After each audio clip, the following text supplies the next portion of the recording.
Don't let people fucking roast you if you got replica wheels. I have even if I had some like TE37s, I wouldn't roast somebody for having rotas. Like people do what they can within their range, right? Like how are you gonna roast someone for not spending $3,000 on some fucking wheels?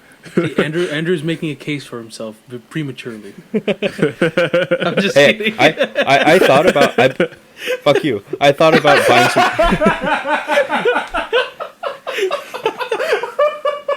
I thought about buying some gram lights, some raised gram lights, but I couldn't find the right color and all that, and it's just like whatever. No, to be honest, dude, I 100% agree with your philosophy because you're driving that shit every day.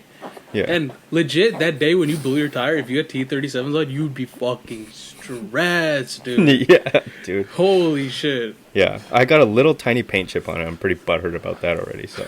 Yeah.